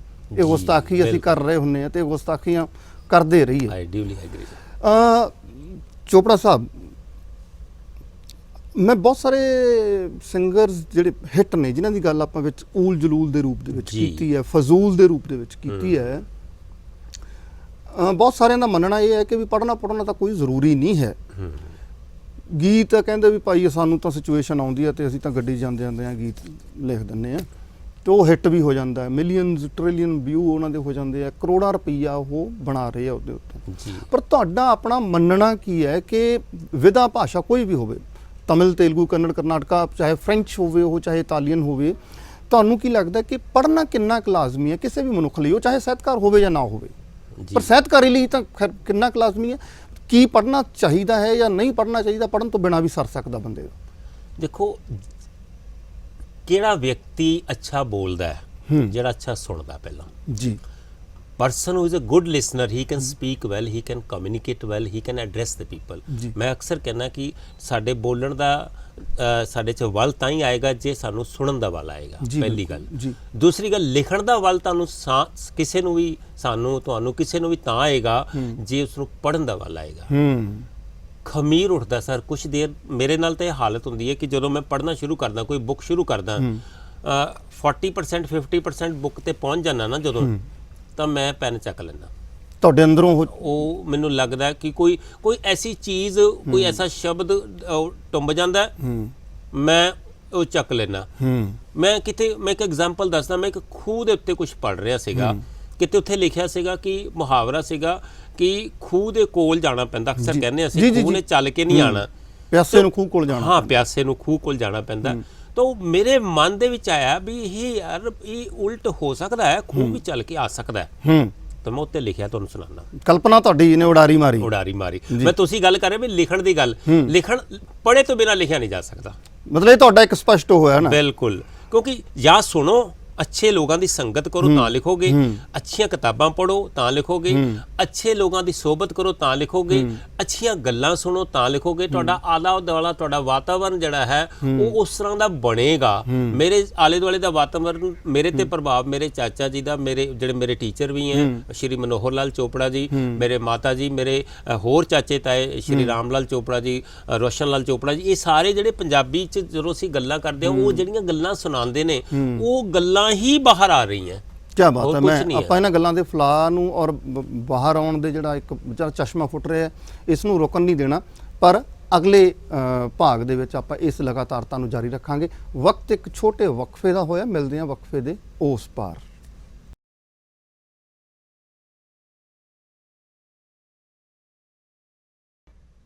ਕਹਿੰਦੇ ਨੇ ਮਾਹੀ ਨੂੰ ਮਿਲਣ ਤੋਂ ਪਹਿਲਾਂ ਮਾਹੀ ਦੇ ਪਿੰਡ ਨੂੰ ਜਾਣ ਵਾਲੀਆਂ ਗਲੀਆਂ ਜਿਹੜੀਆਂ ਨੇ ਉਹ ਜ਼ਿਆਦਾ ਖੂਬਸੂਰਤ ਹੁੰਦੀਆਂ ਨੇ। ਔਰ ਜਿੱਦਾਂ ਪਹਿਲਾਂ ਕਿਹਾ ਕਿ ਮੰਜ਼ਿਲ ਤੇ ਪਹੁੰਚ ਜਾਣਾ ਸ਼ਾਇਦ ਸਫ਼ਰ ਦਾ ਮੁਕੰਮਲ ਹੋਣਾ ਨਹੀਂ ਹੁੰਦਾ, ਸਫ਼ਰ ਦੀ ਲਗਾਤਾਰਤਾ ਹਮੇਸ਼ਾ ਜਿਹੜੀ ਆ ਉਹ ਜ਼ਿੰਦਗੀ ਦੀ ਮੁਕੰਮਲਤਾ ਹੁੰਦੀ ਹੈ। ਔਰ ਇਹ ਕੁਦਰਤ ਦੇ ਸਿਰਜੇ ਹੋਏ ਬਿਰਤਾਂਤ ਨੇ। ਕੁਦਰਤ ਜਿਹੜੀ ਕਿੱਡੀ ਵਿਸ਼ਾਲ, ਕੁਦਰਤ ਜਿਸ ਦੀ ਉਸਤਤ ਜਦੋਂ ਸ਼੍ਰੀ ਗੁਰੂ ਨਾਨਕ ਦੇਵ ਜੀ ਨੇ ਕੈਸੀ ਆਰਤੀ ਹੋਏ ਭਵ ਖੰਡਣਾ ਤੇਰੀ ਆਰਤੀ ਦੇ ਰੂਪ ਦੇ ਵਿੱਚ ਕੀਤੀ। ਓਏ ਹੋਏ ਹੋਏ ਹੋਏ, ਮੈਂ ਮਤਲਬ ਤੁੱਛ ਪ੍ਰਾਣੀ ਹੋਣ ਦੇ ਨਾਤੇ ਅਸੀਂ ਉਸ ਕਲਪਨਾ ਦਾ ਅੱਜ ਤੋਂ 550 600 ਸਾਲ ਪਹਿਲਾਂ ਉਹ ਜਿਹੇ ਮੁਸ਼ਕਲ ਹਾਲਾਤਾਂ ਦੇ ਵਿੱਚ, ਜਦੋਂ ਅਸੀਂ 21ਵੀਂ ਸਦੀ ਦੇ ਵਿੱਚ ਬੈਠ ਕੇ ਰੋਣ ਪਿੱਟਣ ਦੇ ਹਵਾਲੇ ਦਿੰਦੇ ਹਾਂ ਕਿ ਆਹ ਨਹੀਂ ਹੈ ਸਾਡੇ ਕੋਲ, ਮਰ ਗਏ ਆ, ਲੁੱਟ ਗਏ ਆ, ਅੱਜ ਤੋਂ ਇੰਨੇ 100 ਸਾਲ ਪਹਿਲਾਂ ਜਦੋਂ ਕੁਝ ਵੀ ਨਹੀਂ ਸੀ, ਉਦੋਂ ਕੁਦਰਤ ਦੀ ਕਿਆ ਉਸਤਤ ਸ਼੍ਰੀ ਗੁਰੂ ਨਾਨਕ ਦੇਵ ਜੀ ਨੇ ਕੀਤੀ। ਤੇ ਫਿਰ ਨਾਲ ਲਿਖਿਆ ਕਿ ਪਵਨ ਗੁਰੂ ਪਾਣੀ ਪਿਤਾ ਮਾਤਾ ਧਰਤ ਮਹਤ, ਹੈ ਨਾ, ਔਰ ਪਹਿਲਾ ਪਾਣੀ ਜਿਉ ਹੈ ਜਿਤ ਹਰਿਆ ਸਭ ਕੋਏ। ਓਹ ਹੋ ਤੇਜਿੰਦਰ ਚੋਪੜਾ ਜੀ ਨਾਲ ਫਿਰ ਤੋਂ ਸਾਂਝ ਪਾਉਂਦੇ ਬਾਬੇ। ਉਹ ਅਸੀਂ ਸਾਰੇ ਕੁਦਰਤ ਦੇ ਸਿਰਜੇ ਹੋਏ ਜੀਵ, ਕੁਦਰਤ ਦੇ ਪ੍ਰਾਣੀ। ਜਿੱਦਾਂ ਮੈਂ ਜ਼ਿਕਰ ਕੀਤਾ ਤੁਹਾਡੇ ਸ਼ਹਿਰ ਦਾ ਕਿ ਤੁਹਾਡਾ ਸ਼ਹਿਰ ਉਹ ਸ਼ਹਿਰ ਜਿੱਥੇ ਥੋੜ੍ਹੇ ਜਿਹੇ ਪਹਾੜ ਵੀ ਦਿਸਦੇ ਆ, ਉਹ ਜਦੋਂ ਐ ਵਗਲ ਕੇ ਨਿਕਲਦਾ ਦਰਿਆ ਦਾ ਪਾਣੀ, ਦਰਿਆ ਸਤਲੁਜ, ਇੱਕੋ ਉੱਪਰ ਦਿਸਦਾ ਗੁਰੂ ਘਰ ਜਿਹਦੇ ਪਿਛਲੇ ਪਾਸੇ ਟਰੀਟੀ ਹੋਈ ਸੀਗੀ ਮਹਾਰਾਜਾ ਰਣਜੀਤ ਸਿੰਘ ਤੇ ਉਹ ਇਤਿਹਾਸਕ ਜਗ੍ਹਾ। ਨਦੀਆਂ ਤੁਹਾਡੇ ਸ਼ਹਿਰ ਦੇ ਵਿੱਚੋਂ ਕਿੰਨੀਆਂ ਨਿਕਲ ਕੇ ਜਾਂਦੀਆਂ, ਗੁਰਦੁਆਰਾ ਭੱਠਾ ਸਾਹਿਬ ਤੁਹਾਡੇ ਸ਼ਹਿਰ ਦੇ ਵਿੱਚ ਸੁਸ਼ੋਭਿਤ ਸ਼ਾਇਦ, ਹੈ ਨਾ। ਤੇ ਮਤਲਬ ਇਤਿਹਾਸਕ ਬਰਤਾਨ ਦੇ ਵਿੱਚ ਕੁਦਰਤ, nature, mother God, mother nature ਨੂੰ ਤੁਸੀਂ ਆਪਣੇ ਕੰਮ, ਆਪਣੀ ਲੇਖਣੀ ਦੇ ਰਾਹੀਂ ਕਿਵੇਂ ਜੇ ਦੇਖਦੇ ਹੋ? ਉਹਦੀ ਕੀ ਉਸਤਤ ਹੈ ਤੁਹਾਡੇ ਕੋਲ, ਜਾਂ ਉਹਨੂੰ ਕਿਵੇਂ ਸਮਝਦੇ ਹੋ? ਮੈਂ ਪਹਿਲਾਂ ਤਾਂ ਰੋਪੜ ਦੀ ਇੱਕ ਗੱਲ ਦੱਸਦਾ ਤੁਹਾਨੂੰ। ਮੈਂ ਛੋਟਾ ਜਿਹਾ ਟੁਕੜਾ ਜਿਹਾ ਲਿਖਿਆ ਸੀ, ਅੱਜ ਪੂਰਾ ਨਹੀਂ ਕੀਤਾ। ਵੇਖੀ ਦੁਨੀਆ ਦੀ ਟੌਰ ਬਥੇਰੀ, ਸਾਰੇ ਜੱਗ ਦੀ ਲਾਈ ਫੇਰੀ, ਰੁੱਖੀ ਸੁੱਕੀ ਜਾਂ ਫਿਰ ਚੋਪੜ, ਸ਼ਹਿਰਾਂ ਵਿੱਚੋਂ ਸ਼ਹਿਰ ਮੇਰਾ ਹੈ, ਸ਼ਹਿਰ ਮੇਰਾ ਹੈ ਰੋਪੜ। ਵਾਹ ਵਾਹ, ਇੰਨੀ ਕੁ ਲਾਈਨ ਲਿਖੀ ਸੀ, ਕਿਆ ਬਾਤ। ਸ਼ਹਿਰਾਂ ਚੋਂ ਸ਼ਹਿਰ ਮੇਰਾ ਹੈ, ਸ਼ਹਿਰ ਮੇਰਾ ਹੈ ਰੋਪੜ। ਇਹਨੂੰ ਪੂਰੀ ਕਰੋ। ਹਾਂ, ਇਹ ਪੂਰੀ ਕਰਨੀ ਹੈ ਜੀ। ਸਾਈਕਲਿੰਗ ਕਰਦੇ ਥੋੜਾ ਜਿਹਾ ਲਿਖਿਆ ਸੀਗਾ, ਤੇ ਹੁਣ ਅੱਗੇ ਇਹਨੂੰ ਸਤਲੁਜ ਦੇ ਕੰਢੇ ਜਾ ਰਿਹਾ ਸੀ, ਇਹਨੂੰ ਪੂਰਾ ਕਰਾਂਗੇ ਜੀ। ਮੈਂ ਰਿਕਾਰਡ ਵੀ ਕਰ ਲਿਆ, ਜੇ ਲਿਖਿਆ ਨਹੀਂ ਅਜੇ ਕਿਤੇ, ਰਿਕਾਰਡ ਹੋ ਗਿਆ ਸਾਡਾ। ਤਾਂ ਗੱਲ ਹੈ ਜੀ, ਇੱਕ ਸਪਿਰਚੁਅਲ ਜੀ ਚੀਜ਼ ਸੁਣਾਉਣਾ ਤੁਹਾਨੂੰ ਜੀ। ਤੂੰ ਰੂਹ ਤੋਂ ਪੁਕਾਰ ਕਰ ਤਾਂ ਖੂਹ ਵੀ ਚੱਲ ਕੇ ਆਏਗਾ। ਵਾਹ। ਤੂੰ ਰੂਹ ਤੋਂ ਪੁਕਾਰ ਕਰ ਤਾਂ ਖੂਹ ਵੀ ਚੱਲ ਕੇ ਆਏਗਾ। ਉਮਰਾਂ ਤੋਂ ਲੱਗੀ ਪਿਆਸ ਨੂੰ ਉਹ ਆ ਕੇ ਖੁਦ ਬੁਝਾਏਗਾ। ਤੂੰ ਹਰ ਤਮਾ ਨੂੰ ਛੱਡ ਤਾਂ ਸਹੀ, ਤੂੰ ਖਾਹਿਸ਼ਾਂ ਨੂੰ ਕੱਢ ਤਾਂ ਸਹੀ, ਜੋ ਲੋਚਦਾ ਏ ਭੁੱਲਤਾ ਜਾਂ ਫਿਰ ਜਲਵਾ ਉਹ ਵਿਖਾਏਗਾ। ਓਏ ਹੋਏ ਹੋਏ ਹੋਏ ਹੋਏ। ਉਹ ਆਪ ਸਭ ਕੁਝ ਜਾਣਦਾ, ਸਭ ਸੱਚ ਝੂਠ ਨੂੰ ਪਛਾਣਦਾ। ਉਹ ਆਪ ਸਭ ਕੁਝ ਜਾਣਦਾ, ਸੱਚ ਝੂਠ ਨੂੰ ਪਛਾਣਦਾ। ਜਹਰੀ ਹੈ ਬਾ ਕਮਾਲ ਦਾ, ਕੱਢ ਖੋਟ ਉਹ ਵਿਖਾਏਗਾ। ਤੇਰੀ ਆਖਰੀ ਉਮੀਦ ਵਿੱਚ ਉਹ ਆ ਕੇ ਖੁਦ ਖਲੋਏਗਾ। ਮਜਾਲ ਕੀ ਤੂਫਾਨ ਦੀ ਜੋ ਦੀਪ ਨੂੰ ਬੁਝਾਏਗਾ। ਕੀ ਬਾਤ ਹੈ। ਵਾਹ। ਦੁਨੀਆ ਦਾ ਇਹ ਰਿਵਾਜ ਏ, ਨਾ ਰੱਖ ਦੀ ਲਿਹਾਜ਼ ਏ। ਦੋ ਚਾਰ ਕਰਕੇ ਵੇਖ ਲੈ ਫਿਰ ਸਮਝ ਤੈਨੂੰ ਆਏਗਾ। ਜੋ ਤੇਰੇ ਹਮ ਖਿਆਲ ਨੇ, ਜੋ ਧੜਕਣਾਂ ਦੇ ਨਾਲ ਨੇ, ਤੇਰੀ ਜਾਮਣੀ ਨਾ ਦੇਣਗੇ, ਇੱਕ ਦੌਰ ਐਸਾ ਆਏਗਾ। ਕੀ ਬਾਤ ਹੈ। ਇਹ ਦੁਨੀਆ ਦੀ ਸੱਚੀ ਸੱਚਾਈ ਚੋਪੜਾ ਸਾਹਿਬ ਨੇ ਕਹੀ ਕਿ ਫਿਰ ਉਹ ਜਾਮਣੀ ਦੇਣ ਨਹੀਂ ਖੜਦੇ, ਭੱਜਦੇ ਨੇ। ਜਿਹੜੇ ਰੂਹਾਂ ਦੇ ਹਾਣੀ ਵੀ ਹੁੰਦੇ ਨੇ, ਜਿਹੜੇ ਧੜਕਣਾਂ ਦੇ ਵੀ ਹੁੰਦੇ ਨੇ। ਔਰ ਹੁਣ ਮੈਂ ਕੀ ਕੁਝ ਕਹਾਂ, ਇਹ ਦੁਨੀਆ ਹੈ ਜੀ। ਪਲੀਜ਼। ਤੂੰ ਬਾਲ ਦੀਵਾ ਆਸ ਦਾ, ਤੈਨੂੰ ਵਾਸਤਾ ਵਿਸ਼ਵਾਸ ਦਾ, ਤੇਰੇ ਔਕੜਾਂ ਦੇ ਹੱਲ ਨੂੰ ਉਹ ਕਰਕੇ ਖੁਦ ਵਿਖਾਏਗਾ। ਨਾਇਆਬ ਮੋਤੀ ਗਰਭ ਵਿੱਚ ਤੂੰ ਛਲ ਦੀ ਉਡੀਕ ਕਰ। ਸਾਗਰ ਇੱਕ ਹੀ ਲਹਿਰ ਵਿੱਚ ਲਿਆ ਕੰਢਿਆਂ ਵਿਛਾਏਗਾ। ਕੀ ਬਾਤ ਹੈ। ਕਿ ਗੁੰਮਿਆ ਜੋ ਟੋਲਦਾ, ਤੂੰ ਕੂੜ ਕਿਉਂ ਫਰੋਲਦਾ। ਰੱਖ ਆਪਣੇ ਹਿਸਾਬ ਨੂੰ ਤਿਆਰ ਬਰ ਤਿਆਰ, ਤੂੰ ਉਹ ਘਟ ਨਾ ਹੀ ਤੋਲਦਾ। ਹਰ ਭਰਮ ਨੂੰ ਮਿਟਾਏਗਾ। ਤੇਰੀ ਆਰਜ਼ੂ ਅਨੰਤੇ ਉਹ ਹੋਰ ਵੀ ਬੇਅੰਤੇ। ਤੇਰੀ ਆਰਜ਼ੂ ਅਨੰਤੇ ਉਹ ਹੋਰ ਵੀ ਬੇਅੰਤੇ। ਇਸ ਅਜਬ ਗਜਬ ਖੇਡ ਨੂੰ ਕੋਈ ਸਮਝ ਨਹੀਂ ਪਾਏਗਾ। ਇਹਨਾਂ ਖਾਹਿਸ਼ਾਂ ਦੇ ਜਾਲ ਨੂੰ ਤੇ ਜੀ ਦੇ ਜੰਜਾਲ ਨੂੰ ਤੂੰ ਫੜ ਕੇ ਖੁਦ ਉਧੇੜ ਦੇ। ਵਾਹ। ਸਕੂਨ ਤੈਨੂੰ ਆਏਗਾ। ਤੂੰ ਰੂਹ ਤੋਂ ਪੁਕਾਰ ਕਰ ਤਾਂ ਖੂਹ ਵੀ ਚੱਲ ਕੇ ਆਏਗਾ। ਉਮਰਾਂ ਤੋਂ ਲੱਗੀ ਪਿਆਸ ਨੂੰ ਆ ਕੇ ਖੁਦ ਬੁਝਾਏਗਾ। ਮੈਂ ਇੱਥੇ ਫਿਰ ਗੱਲ ਕਰਦਾ, ਮੇਰੀਆਂ ਜ਼ਿਹਨ ਦੇ ਵਿੱਚ ਖੂਹ, ਖੇਤ ਖਲਿਆਣ, ਪਹਾੜ, ਨਦੀਆਂ, ਪੱਥਰ, ਇਹ ਸਾਰੀਆਂ ਚੀਜ਼ਾਂ ਜ਼ਿਹਨ 'ਚ ਰਹਿੰਦੀਆਂ। ਤਾਂ ਖੂਹਾਂ ਦੇ ਉੱਤੇ ਲਿਖਿਆ ਹੈ, ਖੂਹ ਦੀ ਕੰਧ ਤੇ ਉੱਗਿਆ ਪਿੱਪਲ ਇਸ਼ਕ ਦੀ ਦੇ ਗਵਾਈ। ਆਏ ਹਾਏ ਹਾਏ। ਖੂਹ ਦੀ ਕੰਧ ਤੇ ਉੱਗਿਆ ਪਿੱਪਲ ਇਸ਼ਕ ਦੀ ਦੇ ਗਵਾਹੀ। ਕਿਆ ਤਸ਼ਬੀਹ ਦਿੱਤੀ ਹੈ। ਬਹੁਤ ਕਮਾਲ। ਮੈਨੂੰ ਤਸ਼ਬੀਹ ਬੜੀ ਕਮਾਲ ਲੱਗੀ। ਸ਼ੁਕਰੀਆ। ਤੁਹਾਡੇ ਵਰਗੇ ਸਾਹਿਤਿਕ ਮੰਚ ਤੇ ਤੁਹਾਡੇ ਵਰਗੀ ਸ਼ਖਸੀਅਤ ਭਾਰਦਵਾਜ ਸਾਹਿਬ ਇਸ ਗੱਲ ਨੂੰ ਲਾਈਕ ਕਰ ਰਹੀ ਹੈ ਤਾਂ ਮੇਰੇ ਲਈ ਬੜੀ ਵੱਡੀ ਗੱਲ ਹੈ। ਸਰੋਤਿਆਂ ਨੇ ਤਾਂ ਆਪਣੇ ਆਪ ਹੀ ਤੁਸੀਂ ਪਰੋਸ ਦੇਣਾ ਉਹਨਾਂ ਅੱਗੇ ਨਾ। ਖੂਹ ਦੀ ਕੰਧ ਤੇ ਉੱਗਿਆ ਪਿੱਪਲ ਇਸ਼ਕ ਦੀ ਦੇ ਗਵਾਈ। ਇੱਕੋ ਥਾਈਂ ਲਟਕ ਕੇ ਉਸਨੇ ਸਾਰੀ ਜਿੰਦ ਮੁਕਾਈ। ਵੇਖੋ ਕੈਸੀ ਬੇਪਰਵਾਹੀ। ਵੇਖੋ ਕੈਸੀ ਬੇਪਰਵਾਹੀ। ਦੁੱਖ ਸੁੱਖ ਦੇ ਵਿੱਚ ਸਾਥ ਨਿਭਾਵਣ, ਸਭ ਕੁਝ ਇਕੱਠਿਆਂ ਜਰਦੇ। ਕੌਣ ਕਹੇ ਰੁੱਖ ਇਸ਼ਕ ਨਹੀਂ ਕਰਦੇ। ਹਾਏ ਹਾਏ ਹਾਏ। ਇਹ ਤਾਂ ਇਸ਼ਕ ਸਦੀਵੀ ਕਰਦੇ। ਇਹ ਨਾ ਕਦੇ ਵੀ ਹਰਦੇ। ਇੱਕ ਦੂਜੇ ਨੂੰ ਲੈਣ ਕਲਾਵੇਂ, ਇੱਕ ਦੂਜੇ ਤੇ ਮਰਦੇ। ਹਾਏ ਹਾਏ ਹਾਏ। ਸੱਚੀ ਗੱਲ ਹੈ। ਸੱਚੀ ਗੱਲ। ਜਦ ਕੋਈ ਸਾਥੀ ਸੁੱਕ ਜਾਂਦਾ ਏ ਜਾਂ ਕਦੇ ਕੋਈ ਮੁੱਕ ਜਾਂਦਾ ਏ, ਦੁੱਖ ਵੇਖਣਾ ਭਾਰੀ ਜਾਪੇ, ਸਭ ਕੁਝ ਉੱਥੇ ਰੁਕ ਜਾਂਦਾ ਏ। ਚੜ੍ਹਦੀ ਰੁੱਤੇ ਬੂਰ ਨਾ ਲੱਗੇ, ਇਸੇ ਤਰ੍ਹਾਂ ਵਿਰਲਾਪ ਨੇ ਕਰਦੇ। ਕੌਣ ਕਹੇ ਰੁੱਖ ਇਸ਼ਕ ਨਹੀਂ ਕਰਦੇ। ਇਹ ਤਾਂ ਇਸ਼ਕ ਸਦੀਵੀ ਕਰਦੇ। ਇਹ ਨਾ ਕਦੇ ਵੀ ਹਾਰਦੇ। ਚੇਤ ਮਹੀਨੇ ਜੋਬਨ ਚੜ੍ਹਦਾ ਹੈ, ਹਾਏ ਹਾਏ। ਹਰ ਟਾਹਣੀ ਕਰੇ ਸ਼ਿੰਗਾਰ।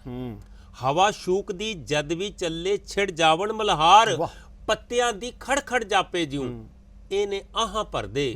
ਕੌਣ ਕਹੇ ਰੁੱਖ ਇਸ਼ਕ ਨਹੀਂ ਕਰਦੇ। ਇਹ ਤਾਂ ਇਸ਼ਕ ਸਦੀਵੀ ਕਰਦੇ। ਇਹ ਨਾ ਕਦੇ ਵੀ ਹਾਰਦੇ। ਇੱਕ ਦੂਜੇ ਨੂੰ ਲੈਣ ਕਲਾਵੇਂ, ਇੱਕ ਦੂਜੇ ਤੇ ਮਰਦੇ। ਵਾਹ। ਤੇ ਨਾਲ ਹੀ ਤੁਹਾਨੂੰ ਹੁਣ ਮੇਰੀ ਜਿਹੜੀ ਕਵਿਤਾ ਦੇ ਪਾਤਰ, ਹਾਂ ਜੀ ਬਿਲਕੁਲ, ਜਿਨ੍ਹਾਂ ਦਾ ਆਪਾਂ ਜ਼ਿਕਰ ਕਰ ਰਹੇ ਸੀ। ਖੂਹ ਆ ਗਿਆ, ਰੁੱਖ ਆ ਗਏ, ਹੁਣ ਪੱਥਰ। ਪੱਥਰਾਂ ਦਾ ਵੀ ਅਜਬ ਜਹਾਨ ਹੁੰਦਾ ਏ। ਆਪਣੀ ਜ਼ਮੀਨ, ਆਪਣਾ ਅਸਮਾਨ ਹੁੰਦਾ ਏ। ਕਦੇ ਪਹਾੜਾਂ ਵਿੱਚ, ਕਦੇ ਪੈਰਾਂ ਵਿੱਚ। ਹਾਏ ਹਾਏ। ਕਦੇ ਤਪਦੀਆਂ ਸਿਖਰ ਦੁਪਹਿਰਾਂ ਵਿੱਚ, ਕਦੇ ਵਗਦੇ ਪਾਣੀ ਦੀਆਂ ਲਹਿਰਾਂ ਵਿੱਚ। ਸਫ਼ਰ ਇਹਨਾਂ ਦਾ ਨਹੀਂ ਆਸਾਨ ਹੁੰਦਾ ਏ। ਪੱਥਰਾਂ ਦਾ ਵੀ ਅਜਬ ਜਹਾਨ ਹੁੰਦਾ ਏ। ਆਪਣੀ ਜ਼ਮੀਨ, ਆਪਣਾ ਅਸਮਾਨ। ਉਹਦੇ ਚ ਇੱਕ ਮੈਂ ਲਾਈਨ ਜੋੜੀ ਸੀ, ਕਦੀ ਚੰਡੀਗੜ੍ਹ ਵਰਗੇ ਸ਼ਹਿਰਾਂ ਵਿੱਚ। ਬਿਲਕੁਲ। ਕਦੇ ਚੰਡੀਗੜ੍ਹ ਵਰਗੇ, ਕਦੀ ਪਹਾੜਾਂ ਵਿੱਚ, ਕਦੇ ਪੈਰਾਂ ਵਿੱਚ, ਕਦੇ ਵਗਦੇ ਪਾਣੀ ਦੀਆਂ ਲਹਿਰਾਂ ਵਿੱਚ, ਕਦੇ ਚੰਡੀਗੜ੍ਹ ਵਰਗੇ ਸ਼ਹਿਰਾਂ ਵਿੱਚ। ਸਫ਼ਰ ਇਹਨਾਂ ਦਾ ਨਹੀਂ ਆਸਾਨ ਹੁੰਦਾ ਹੈ। ਕਹਿੰਦੇ ਨੇ ਪੱਥਰਾਂ ਦਾ ਸ਼ਹਿਰ ਹੈ। ਮੈਂ ਤਾਂ ਬੋਲਣ ਲੱਗਿਆ ਸੀ, ਤੁਸੀਂ ਬੋਲ ਪਏ। ਇਹ ਸੱਚ ਵੀ ਹੈ। ਮੈਂ ਚਾਹਾਂਗਾ ਕਿ ਮੇਰੇ ਕੋਲੇ ਵਕਤ ਦੀ ਇਸ ਵਕਤ ਥੋੜੀ ਜਿਹੀ ਕਮੀ ਆ ਗਈ ਜੀ।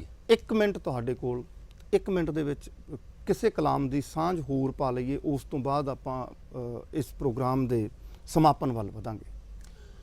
ਸੀਨੇ ਵਿੱਚ ਅੱਗ ਜਲਦੀ ਰੱਖੀ, ਸੀਨੇ ਵਿੱਚ ਅੱਗ ਜਲਦੀ ਰੱਖੀ, ਲੋ ਆਸ ਦੀ ਬਲਦੀ ਰੱਖੀ, ਰੁਕ ਨਾ ਜਾਵੀਂ ਥੱਕ ਨਾ ਜਾਵੀਂ, ਚਾਲ ਮੁਸਲਸਲ ਚਲਦੀ ਰੱਖੀ। ਵਾਹ ਵਾਹ।